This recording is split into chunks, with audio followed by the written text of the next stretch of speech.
نحمده ونصلي على رسوله الكريم اما بعد فاعوذ بالله من الشيطان الرجيم بسم الله الرحمن الرحيم يا أيها النبي قل لأزواجك وبناتك ونساء المؤمنين يدنين عليهن من جلابيبهن صدق اللہ العظیم۔ السلام علیکم ورحمۃ اللہ وبرکاتہ۔ ناظرین کرام، آج کا میرا ٹاپک عورت اور پردہ ہے۔ اسلام میں عورتوں کے پردہ کا خاص لحاظ رکھا گیا ہے۔ مردوں کے لیے موضع سطر ناف سے لے کر گھٹنے تک ہے اور عورتوں کے موضع سطر تمام بدن ہے سوائے چہرے اور ہتھیلیوں کے۔ مرد کے لیے مرد کا سطر اور عورت کے لیے عورت کا سطر دیکھنا ناجائز ہے۔ مرد عورت کا یا اسی طرح عورت مرد کا سطر دیکھے یہ اور حرام اور ناجائز ہے۔ سطر کی جگہوں کو چھپانا فرض ہے، مرد کے لیے بھی اور عورت کے لیے بھی۔ اللہ رب العزت نے قرآن کریم کے اندر مختلف آیتوں کے اندر حجاب کا حکم فرمایا ہے۔ عورت پردے کی چیز ہے، عورت چھپانے کی چیز ہے۔ اللہ رب العزت نے مختلف آیتوں کے اندر مومن عورتوں کو اس طرف متوجہ فرمایا ہے۔ چنانچہ سورہ نور پارہ 18 آیت نمبر 31 کے اندر اللہ رب العزت ارشاد فرما رہے ہیں، وَقُلْ لِلْمُؤْمِنَاتِ يَغْضُضْنَ مِنْ أَبْصَارِهِنَّ۔ اے محمد صلی اللہ علیہ وسلم، آپ مومن عورتوں سے کہہ دیجئے کہ وہ اپنی نگاہ کو نیچی رکھیں، وہ اپنی نگاہ کی حفاظت کریں۔ اللہ رب العزت نے آپ صلی اللہ علیہ وسلم کو مخاطب کر کے فرمایا کہ آپ مومن عورتوں سے فرما دیجئے کہ وہ نگاہ کی حفاظت کرے، نگاہ کو نیچی رکھے۔ اگر کسی ضرورت کے تحت باہر نکلنا پڑے، اگر عورت کسی ضرورت کے تحت باہر نکلے تو نگاہ کی حفاظت کرے۔ آپ صلی اللہ علیہ وسلم نے حدیث کے اندر فرمایا، النظرۃ سہم مسموم من سہام ابلیس۔ نگاہ یہ ابلیس کی زہر آلود تیروں میں سے ایک تیر ہے۔ جب کوئی غیر عورت غیر محرم باہر نکلتی ہے تو شیطان لوگوں کی دلوں میں طرح طرح کے وسوسے ڈالتا ہے تاکہ فتنہ و فساد کا دروازہ کھل جائے۔ تو اللہ رب العزت نے فرمایا کہ اے محمد صلی اللہ علیہ وسلم، آپ مومن عورتوں سے فرمائیے وہ نگاہ کی حفاظت کریں۔ وَيَحْفَظْنَ فُرُوجَهُنَّ، اور آگے اللہ رب العزت نے فرمایا کہ وہ اپنی شرمگاہوں کی حفاظت کریں۔ مومن عورتوں سے کہیے کہ وہ شرمگاہوں کی حفاظت کریں۔ وَلَا يُبْدِينَ زِينَتَهُنَّ إِلَّا مَا ظَهَرَ مِنْهَا، اور آگے اللہ رب العزت نے فرمایا کہ آپ مومن عورتوں سے کہہ دیجئے کہ وہ اپنے زینت کو ظاہر نہ کریں مگر وہ جو ان میں سے ظاہر ہو۔ یہاں زینت سے مراد مواضع زینت ہے، زینت کی جگہیں ہیں، زینت کے مقامات ہے، اور زینت کی جگہوں سے مراد زیورات کے استعمال کی جگہ ہے۔ اللہ رب العزت نے فرمایا کہ عورتیں جن جن جگہوں میں زیورات استعمال کرتی ہے، جن جن بدن کے حصوں میں زیورات پہنتی ہے، ان جگہوں کو ظاہر نہ کرے۔ اگر کسی ضرورت کے بنا پر باہر نکلنا پڑے، جن جن جگہوں میں بدن کے جن جن حصوں میں عورت زیور پہنتی ہے، ان حصوں کو غیر مردوں کے سامنے ظاہر نہ کرے، نہ دکھلائے، اس کو چھپا کر باہر نکلے۔ اب عورت بدن کے کن کن حصوں میں زیور استعمال کرتی ہے، زیور پہنتی ہے؟ سر ہے، بازو ہے، گردن ہے، کان ہے۔ تو جن جن بدن کے حصوں میں عورتیں زیور استعمال کرتی ہے، زیور پہنتی ہے، اللہ رب العزت فرماتے ہیں کہ اگر عورت کسی ضرورت کے بنا پر باہر نکلتی ہو تو ان جگہوں کو چھپا کر نکلے، برقع ڈال کر ان جگہوں کو چھپا دے، زیورات کے استعمال کی جگہوں کو غیر مردوں کو نہ دکھلائیں۔ الا ما ظہر منہا، مگر وہ جگہیں جو ان میں سے ظاہر ہو، مراد بدن کے وہ حصے جو عام طور پر نقل و حرکت میں ظاہر ہو جاتا ہو، عادتاً اسے چھپانا مشکل ہو، وہ اس حکم سے مستثنیٰ ہے۔ اس سے مراد دونوں ہتھیلی اور چہرہ اور قدم ہے۔ یہ بدن کے وہ حصے ہیں جو عام طور پر نقل و حرکت یا اسی طرح لین دین میں عورتوں سے یہ حصے ظاہر ہو جاتا ہے، اسے چھپانا دشوار ہے، عادتاً مشکل ہے۔ آگے اللہ رب العزت نے فرمایا وَلْيَضْرِبْنَ بِخُمُرِهِنَّ عَلَى جِيُوبِهِنَّ، کہ عورتیں اپنی اوڑھنیوں کو سینوں پر ڈال لیا کریں، کہ مومن عورتیں اپنی اوڑھنیوں کو گریبان پر ڈال لیا کریں۔ اللہ رب العزت نے مذکورہ آیت شریفہ میں مومن عورتوں کو نگاہیں، شرمگاہیں اور ستر کی حفاظت کا حکم فرمایا ہے، اور اہتمام سے مواضع زینت، زیورات استعمال کرنے کی جگہوں کو چھپانے کا حکم فرمایا ہے، کہ جن جگہوں میں عورتیں زیورات استعمال کرتی ہے اس کو اہتمام سے چھپائے۔ اہتمام سے چھپانے کا اللہ رب العزت نے اس آیت کریمہ کے اندر حکم فرمایا۔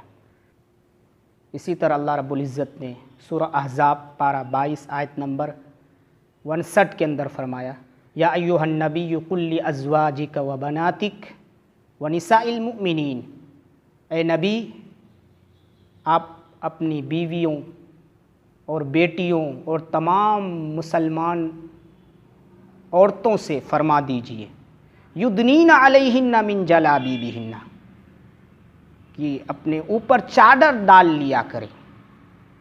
اللہ رب العزت نے اس آیت کے اندر آپ صلی اللہ علیہ وسلم کو مخاطب فرما کر اللہ رب العزت نے فرمایا کہ آپ اپنی بیویوں سے، آپ اپنے بیٹیوں سے، آپ تمام مسلمان عورتوں سے فرمائیے کہ وہ اپنے اوپر چادر ڈال لیا کریں۔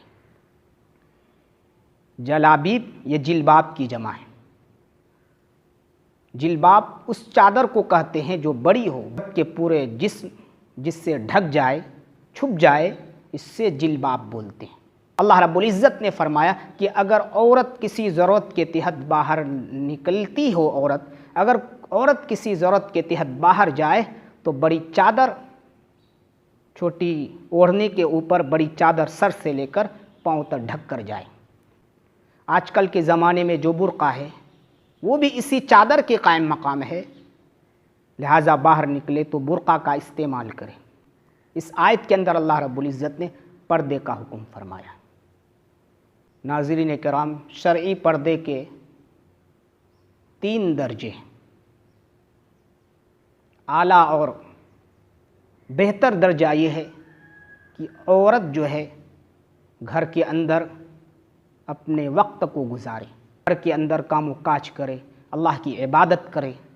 تو پردے کا اعلیٰ درجہ یہ ہے کہ عورت اپنے گھر کے اندر اپنے وقت کو گزارے، اپنی زندگی کو گزارے، یہاں تک کہ اس کا کپڑا بھی اجنبی مرد نہ دیکھے۔ اور اوسط درجہ یہ ہے پردے کا کہ اگر کسی ضرورت کی وجہ سے عورت باہر نکلے تو برقع وغیرہ یا بڑی چادر سے اپنے آپ کو چھپا کر جائے، پورے بدن کو چھپا کر جائے۔ یہ اوسط درجہ کا پردہ ہے۔ اور ادنا درجہ کا پردہ یہ ہے کہ اگر عورت کسی وجہ سے باہر جائے تو برقع استعمال کرے، چہرہ اور ہتھیلی اور قدم کھلا رہے اور باقی اعضاء چھپا رہے، یہ ادنا درجہ کا پردہ ہے۔ عورت کے پردے کے شرعی 3 درجے ہیں، تو ہم آپ غور کریں کہ ہم آپ ان 3 درجوں میں سے کس درجے پر ہم آپ عمل پیرا ہیں۔ ادنا درجہ یہ ہے کہ عورت باہر نکلے، برقعے کے اندر باہر نکلے، چہرہ اور ہتھیلی اور دونوں قدم کے کھلا رہے اور باقی اعضاء چھپا رہے، ڈھکا رہے۔ اللہ کے حبیب صلی اللہ علیہ وسلم نے حدیث کے اندر فرمایا کہ عورت چھپانے کی چیز ہے، اپنے آپ کو چھپائے، غیر مردوں سے چھپائے، غیر محرموں سے چھپائے، اپنے پورے بدن کو چھپانے کا اہتمام کرے۔ اگر ضرورت کے تحت باہر نکلے تو برقعے کا استعمال کرے۔ آپ صلی اللہ علیہ وسلم نے فرمایا کہ عورت چھپانے کی چیز ہے، جب عورت گھر سے باہر نکلتی ہے تو شیطان اس سے جھانکتا ہے۔ تو آپ صلی اللہ علیہ وسلم نے فرمایا کہ جب عورت باہر نکلتی ہے تو شیطان اس سے جھانکتا ہے، لہٰذا اگر عورت باہر نکلے، یہ چھپانے کی چیز ہے، اپنے تمام بدن کو چھپا کر باہر نکلے، آنکھ کھلی رہے، باقی اعضاء چھپا کر باہر نکلے۔ آپ صلی اللہ علیہ وسلم نے حضرت اسماء رضی اللہ عنہا سے فرمایا کہ اسماء، جب عورت بالغ ہونے کی عمر کو پہنچ جائے تو اس کے جسم سے کچھ بھی دیکھنا درست نہیں۔ آپ نے فرمایا سوائے چہرے اور ہتھیلی کے، چونکہ یہ نقل و حرکت کے وقت عادتاً یہ چیزیں کھل جاتی ہے، اس کو چھپانا مشکل اور دشوار ہے، اس لیے ان چیزوں کے علاوہ باقی بدن کے کسی حصے کا دیکھنا جب عورت بالغ ہو جائے تو قطعاً درست نہیں، قطعاً جائز نہیں، حرام ہے۔ آپ صلی اللہ علیہ وسلم حضرت اسماء رضی اللہ عنہا سے فرما رہے ہیں۔ حضرت علی رضی اللہ عنہ فرماتے ہیں کہ میں حضور صلی اللہ علیہ وسلم کی مجلس میں تھا، آپ نے فرمایا ما خیر للنساء، عورتوں کے لیے بہتر چیز کیا ہے؟ صحابہ خاموش ہو گئے۔ حضرت علی رضی اللہ عنہ فرماتے ہیں میں گھر آیا، میں یہی سوال حضرت فاطمہ زہرا رضی اللہ عنہا سے کیا، پوچھا۔ حضرت فاطمہ زہرا رضی اللہ عنہا عرض کرنے لگی خیر لہن اللہ یورین الرجال ولا یروہن، عورتوں کے لیے بہتر یہ ہے کہ نہ وہ کسی مرد کو دیکھے اور نہ کوئی مرد اسے دیکھے، یہ عورتوں کے لیے بہتر ہے۔ آپ صلی اللہ علیہ وسلم کی خدمت میں آ کر حضرت علی رضی اللہ عنہ نے یہی جواب آپ کو سنایا تو آپ صلی اللہ علیہ وسلم خوش ہوئے۔ آپ نے فرمایا کہ فاطمہ میرے جسم کا ٹکڑا ہے۔ تو عورت کے لیے بہتر چیز یہ ہے کہ نہ وہ کسی مرد کو دیکھے نہ کوئی مرد اسے دیکھے، وہ جتنا چھپ کر رہے، جتنا وہ پردے میں رہے گی، جتنا وہ چھپ کر رہے گی، اللہ کا اتنا قرب نصیب ہوگا۔ حدیث کے اندر آتا ہے، آپ صلی اللہ علیہ وسلم فرماتے ہیں کہ جو عورت جتنا اپنے آپ کو چھپائے گی، جو عورت اپنے آپ کو گھر میں رہنے کا عادی اپنے آپ کو بنا لے گی، جو عورت اپنے آپ کو جتنا چھپائے گی، اللہ کا قرب اتنا ہی نصیب ہوگا۔ آپ صلی اللہ علیہ وسلم فرماتے ہیں اقرب ما تکون من وجہ ربہا وہی فی قعر بیتہا، عورت کو سب سے زیادہ اللہ کا قرب اس وقت نصیب ہوتی ہے جب وہ اپنے آپ کو گھر میں چھپائی رہتی ہے، یعنی جس قدر وہ پردے میں رہے گی، اپنے آپ کو چھپائے گی، اتنا ہی اللہ کا قرب نصیب ہوگا۔ ناظرین کرام، آپ صلی اللہ علیہ وسلم نے شب معراج میں جنت و جہنم کا مشاہدہ فرمایا اور جہنم میں مختلف عورتوں کو مختلف قسم کے عذاب میں مبتلا دیکھا۔ ایک مرتبہ آپ صلی اللہ علیہ وسلم کو وہ وقت یاد آ گیا، آپ صلی اللہ علیہ وسلم رونے لگے۔ حضرت علی رضی اللہ عنہ اور حضرت فاطمہ زہرا رضی اللہ عنہا آپ کی خدمت میں آئے، آپ رونے لگے۔ حضرت علی رضی اللہ عنہ فرمانے لگے کہ میرا ماں باپ قربان ہو، آپ کیوں رو رہے ہیں؟ آپ صلی اللہ علیہ وسلم نے فرمایا کہ میں جہنم میں اپنی امت کی عورتوں کو مختلف قسم کے عذاب میں دیکھا تھا، وہ عذاب آج یاد آ گیا، شفقت و رحمت کی وجہ سے مجھے رونا آ گیا۔ آپ صلی اللہ علیہ وسلم نے 6 عورتوں کا تذکرہ فرمایا، 6 قصوروں کی وجہ سے ان کو عذاب ہو رہا تھا۔ حضرت فاطمہ زہرا رضی اللہ عنہا عرض کرنے لگی، اے ابا جان، ان عورتوں کو کن گناہوں کی وجہ سے، کن قصوروں کی وجہ سے عذاب ہو رہا تھا؟ آپ صلی اللہ علیہ وسلم نے فرمایا، پہلی عورت جس کو میں نے جہنم میں عذاب میں مبتلا دیکھا کہ بالوں سمیت لٹکایا گیا تھا اور اس کا دماغ ابل رہا تھا، اسے بالوں سمیت لٹکایا گیا تھا۔ آپ صلی اللہ علیہ وسلم نے فرمایا کہ اس کا قصور یہ تھا کہ وہ اجنبی مردوں سے اپنے آپ کو نہیں چھپاتی تھی، پردہ نہیں کرتی تھی، جب باہر نکلتی تو ننگے سر باہر نکلا کرتی تھی، گلی کوچوں میں ننگے سر پھرا کرتی تھی، اجنبی مردوں سے اپنے آپ کو نہیں چھپاتی تھی، اس لیے اللہ رب العزت نے اسے اس عذاب میں مبتلا فرمایا، بالوں سمیت اسے لٹکا دیا گیا۔ اللہ کے حبیب صلی اللہ علیہ وسلم نے فرمایا، اور بھی کچھ عورتیں تھیں جس کا آپ صلی اللہ علیہ وسلم نے تذکرہ فرمایا۔ تو ناظرین کرام، خاص طور پر ہماری مائیں اور بہنیں غور سے سن لیں کہ شریعت میں پردے کا حکم ہے، شریعت نے پردے کا خاص لحاظ رکھا ہے، یہ ہم آپ کے لیے تاکہ فتنہ فساد کا دروازہ نہ کھلے۔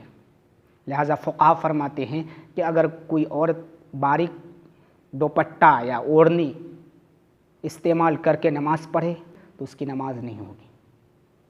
تو پردے کا خاص شریعت کے اندر لحاظ رکھا گیا ہے کہ عورت پردے کی چیز ہے، عورت پردے کے اندر رہے، اگر باہر ضرورت کے تحت نکلے تو پردے کا اہتمام کر کے نکلے۔ اللہ ہم آپ سے خوش ہوں گے، اللہ ہم آپ سے راضی ہوں گے۔ جب اللہ نے پردے کا حکم فرمایا ہے تو ہم اس حکم کے خلاف کیوں کر چلیں؟ تو ہم اپنی ماؤں اور بہنوں سے گزارش کرتے ہیں کہ ہم آپ جو ہے شریعت کے احکام پر چلیں۔ شریعت نے جو پردے کا حکم ہم آپ پر نافذ فرمایا ہے تو لہٰذا ہم آپ پردے کے اندر رہے، کسی ضرورت کے تحت باہر نکلے تو پردے کا خیال کر کے باہر نکلے کہ اللہ رب العزت ہم آپ سے راضی ہو، دونوں جہان میں ہم آپ کو اللہ رب العزت کامیاب کرے۔ اللہ تعالی ہم آپ کو ان تمام باتوں پر عمل کی توفیق مرحمت فرمائے۔ وآخر دعوانا الحمد للہ رب العالمین۔